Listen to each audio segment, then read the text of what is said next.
ശബരിമല സ്വർണ്ണക്കൊള്ള അതിൻ്റെ വ്യാപ്തി വളരെ വലുതാണ്. പല പല വാർത്തകളും വന്നുകൊണ്ടിരിക്കുന്നു. ആകെ കൺഫ്യൂഷനാണ് ഈ അന്വേഷണവുമായിട്ട് ബന്ധപ്പെട്ട കാര്യങ്ങൾ ചിന്തിക്കുമ്പോൾ. ഹൈക്കോടതി കൃത്യമായിട്ട് ഇൻസ്ട്രക്ഷൻ അവർക്ക് കൊടുത്തിട്ടുണ്ട്. അവർ ചെയ്ത കാര്യങ്ങൾ ഹൈക്കോടതി മുമ്പിൽ ഹാജരാക്കിയിട്ടുണ്ട്.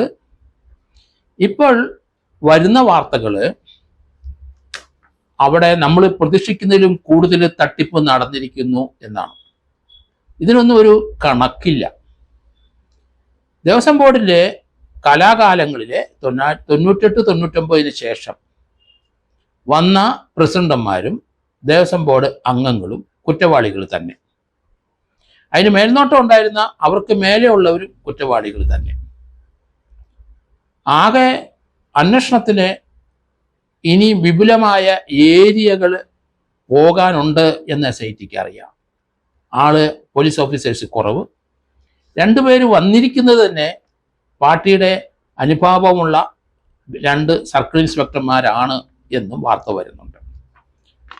ഇനി അങ്ങനെയുള്ള കാര്യങ്ങൾ ധാരാളം വന്നുകൊണ്ടേയിരിക്കും. കാരണം SITയെ പറ്റിയുള്ള ആ മതിപ്പ് അല്പം കുറഞ്ഞതായിട്ടാണ് വരുന്നത്. എനിക്കെന്തായാലും അങ്ങനെ ഒന്നും തോന്നുന്നില്ല. കാരണം ഹൈക്കോടതിയിലെ ദയവ് ചെയ്ത് SIT ഒരു കാര്യം ചെയ്യണം. ഹൈക്കോടതി അതിലേക്ക് വരും എന്ന് തന്നെയാണ് ഞാൻ കരുതുന്നത്. കാരണം ശബരിമലയിലെ വരവ് ചിലവ് കണക്ക്, സ്വർണത്തിൻ്റെ വരവ് ചിലവ് കണക്ക് അടിയന്തരമായിട്ട് വേണം. അതിലേക്ക് വന്നിട്ടില്ല. ധാരവാല ശില്പം, കട്ടളപ്പടി, അതുപോലെ വാതിൽപ്പടി, അങ്ങനെ പല സ്ഥലത്തുനിന്നും സ്വർണം കൊണ്ടുപോയി അവിടെ അഴിച്ചുകൊണ്ടുപോയി അതിൽ നിന്ന് സ്വർണം ഊറ്റിയെടുത്തെന്നുള്ള കഥകൾ മാത്രമാണ് കേൾക്കുന്നത്. അത് പോരാ. ശാസ്ത്രീയമായ ഒരു കുറ്റാന്വേഷണം ഇതിനകത്ത് വേണം. കൃത്യമായ ഒരു അന്വേഷണം നടക്കണം. എങ്കിൽ വരവെത്ര ചെലവെത്ര. നമുക്ക് ഒരു വ്യവസായം തുടങ്ങുമ്പോഴും കച്ചവടം തുടങ്ങുമ്പോഴൊക്കെ നമ്മുടെ വീട്ടിൽ ആയാലും ശരി, വരവെത്ര ചെലവെത്ര. സ്വർണത്തിൻ്റെ വരവ് 1998 മുതൽ 98-99 മുതൽ 2025 വരെ രേഖയിലുള്ള വരവ് എത്ര. രേഖയില്ലാത്ത ധാരാളം സംഭവങ്ങളും സ്വർണമൊക്കെ അടിച്ചു മാറ്റിക്കൊണ്ട് പോയി. അതിനൊരു കണക്കൊന്നും നമുക്ക് ഇതുവരെ ഇല്ല. പക്ഷേ സ്വർണത്തിൻ്റെ വരവ് എത്ര, ചെലവെത്ര, ഇതാണ് അടിയന്തരമായിട്ട് SIT കണ്ടെത്തുന്നത്. SITയുടെ അന്വേഷണം നീണ്ടുപോയാലും കുഴപ്പമില്ല.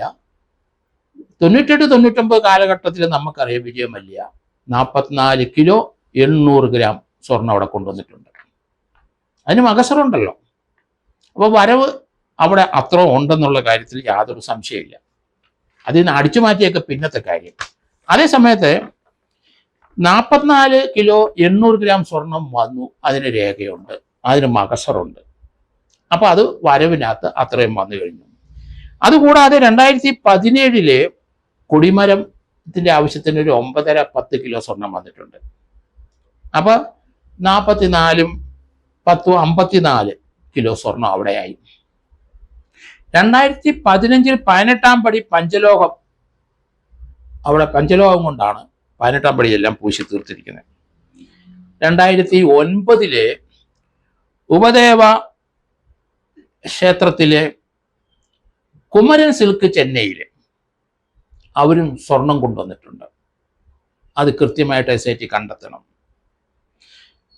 ഏകദേശം 10-60-70 കിലോ സ്വർണം അവിടെ കൃത്യമായിട്ട് കൊണ്ടുവന്നതിന് ഇപ്പോൾ ഒരു കണക്കുണ്ട്. ധാരാളം കണക്കുകൾ അപ്രകാരം കാണും. എങ്കിലും പൊതുജനങ്ങൾക്ക് അറിയാവുന്ന, ഇതുവരെ ചർച്ചകളിലൂടെ വന്ന ഈ 3-4 കമ്പനിക്കാരും മറ്റും കൊടുത്ത ആ സ്വർണത്തിൻ്റെ കണക്കാണ് വരവായിട്ട് കൂട്ടേണ്ടത്. അതിനകത്ത് നിന്ന് എത്ര പിടിച്ചെടുത്തെന്ന് വളരെ നെഗ്ലിജിബിളായ സ്വർണം മാത്രമേ പിടിച്ചിട്ടുള്ളൂ. അതവിടെ നിൽക്കട്ടെ. ഈ സ്വർണങ്ങൾ കലാകാലങ്ങളിൽ 98-99 മുതൽ 2025 വരെ ദേവസ്വം ബോർഡ് പ്രസിഡന്റുമാരും അംഗങ്ങളും അവിടുന്ന് കടത്തി. തിരിച്ചിപ്പം തൊണ്ടിയായിട്ട് എത്ര ഗ്രാം വന്നു? വളരെ അധികം ഒന്നുമില്ല, നെഗ്ലിജിബിളായ എമൗണ്ടാണ്. ആ കാര്യം അവിടെ നിൽക്കട്ടെ. അതുകൊണ്ട് കേരളത്തിലെ ജനങ്ങൾക്കും അതുപോലെ ശബരിമല ഭക്തർക്കും അടിയന്തരമായി വേണ്ടത് അവിടെ എത്ര സ്വർണം വന്നു. കണക്കില്ലാതെ കോടിക്കണക്കിന് രൂപയുടെ സ്വർണം വന്നു പോയി. ഞാൻ ഈ അടുത്ത കാലത്ത് ഒരാളെ കണ്ടപ്പം അദ്ദേഹം എൻ്റെ അടുത്ത് പറഞ്ഞത്, അദ്ദേഹം ശബരിമലയ്ക്ക് നിത്യം പോകുന്ന ആളാണ്. അങ്ങനെ ഞാൻ പോയപ്പം അവിടെ ഒരു തമിഴ്നാട്ടിൽ നിന്ന് വന്ന വലിയൊരു പെരിയ സ്വാമിയെ കണ്ടു. വലിയ പണക്കാരനാണ്. അയാളുടെ ഒരു വർഷത്തെ ആദായം ശബരിമലയെ കൊണ്ട് നിക്ഷേപിക്കുകയാണ്. അങ്ങനെ പണം അങ്ങോട്ട് ഇട്ടു കൊടുക്കുകയാണ്. ആ സമയത്ത് അവരുടെ കഴുത്തേൽ ഒരു 10 പവന്റെ അടുത്ത് ഒരു മാല, ഒരു സ്വർണ്ണമാല ഉണ്ടായിരുന്നു. പണം അങ്ങോട്ട് എറിഞ്ഞ് ഇടുന്ന സമയത്ത് ഈ സ്വർണ്ണമാല അവിടെ ഒന്ന് ഉടക്കി. ഓ, എൻ്റെ സ്വർണ്ണമാലയും ദേവന് വേണം, അതല്ലേ ആ പിടിച്ചത്. ഉടൻ തന്നെ അത് ഊരി അവിടേക്ക് വലിച്ചെറിഞ്ഞ് കൊടുത്തു എന്നാണ്.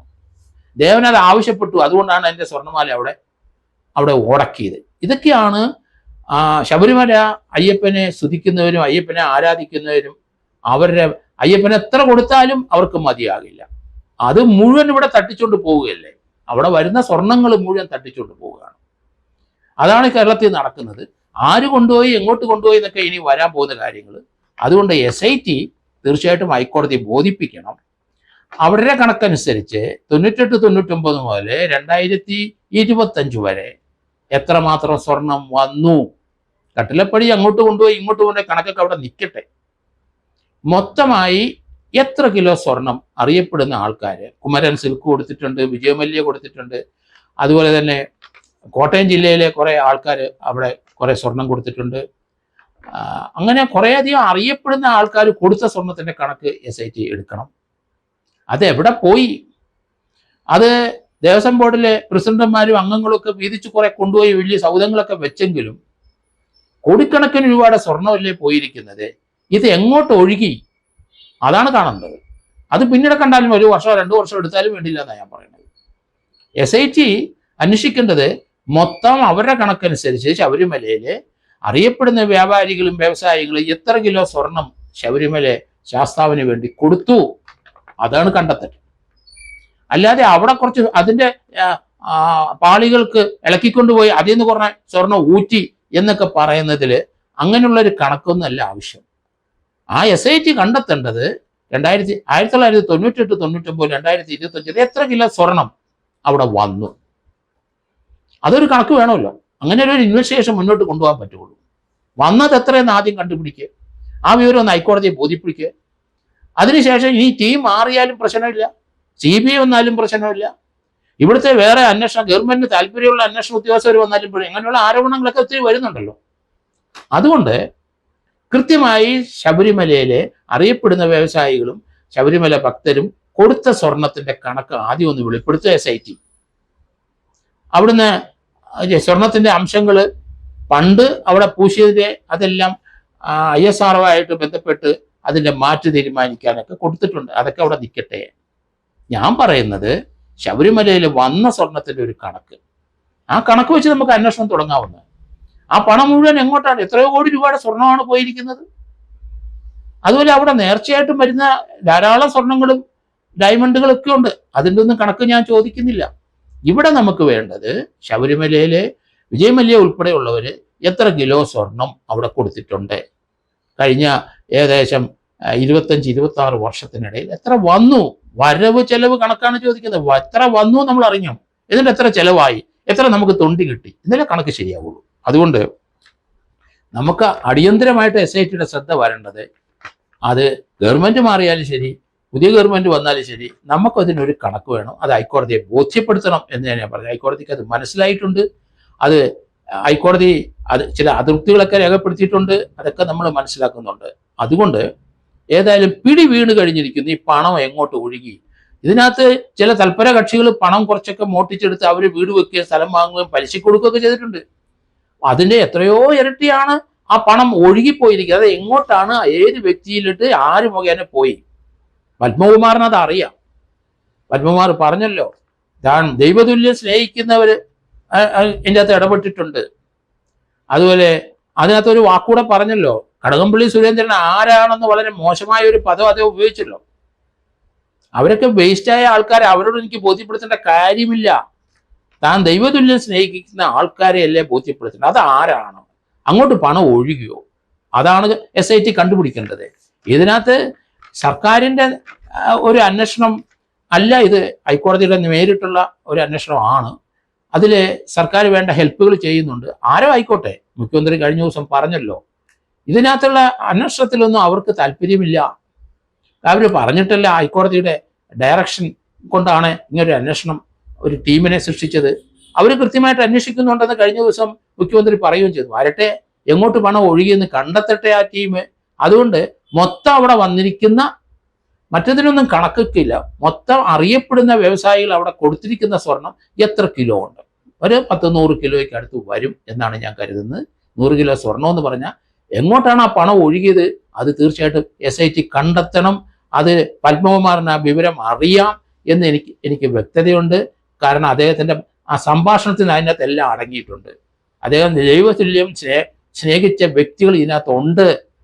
അത് കടകംപള്ളി സുരേന്ദ്രനോ അങ്ങനെയുള്ള ആൾക്കാരല്ല, അതുക്ക് മേലെയുള്ളവരാണ് എന്ന് പറയും. അതാരാണ്? അത് നമുക്ക് അറിയണ്ടേ പൊതുജനത്തിന്? അതല്ലേ ഹൈക്കോടതിയുടെ നിർദ്ദേശമനുസരിച്ച് അന്വേഷണം നടത്തിക്കൊണ്ട് വരുന്നത്.